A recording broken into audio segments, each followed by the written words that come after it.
صحفتكم مشاهدينا الكرام، ومرحبا بكم في العدد الجديد من الكاميرا المخفية وين الحرباوين. ضحيتنا لهذه الحلقة هو صاحب طاكسي اللي طلب منه زميلنا نبيل باش يخلي له سيارة ويعدلها له، والحيلة مشات عليه، لكن في الحقيقة حمو هو اللي راح يدير له تعديل على حساب مزاجه. نتابعوا ونشوفوا واش غادي يصرى. الحمد لله يا براسي بون صافي نورمالمون سددناها. عيط لك لقيت تليفونك طافي، راك معايا ولا لا؟ وعيطنا للدار عليها قالوا لك شوف راه عندي واحد الشيخ هنا عاش ياك دير معاك زاويه اسدي معروف غير حطها من تماك راه نحطها غير حطها وراه انا ندبر راسي في الكوسه غير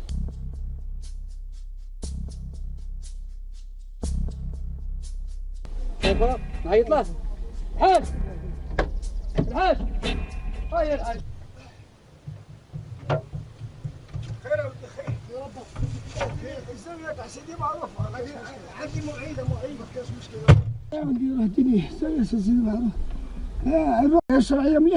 مليحة كنت ترقي في بالي كنت ترقي هنايا رقي قاعد هادو بلا مش تراجيم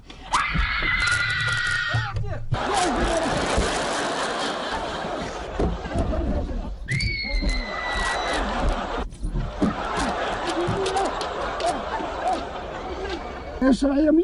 مليحة كنت ترقي في بالي كنت ترقي هنايا رقي قاعد هادو بلا مش تراجيم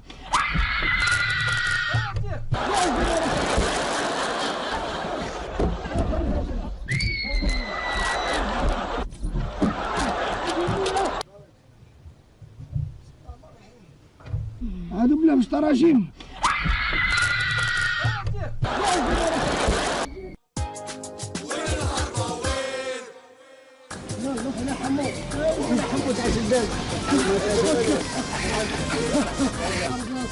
صعبتكم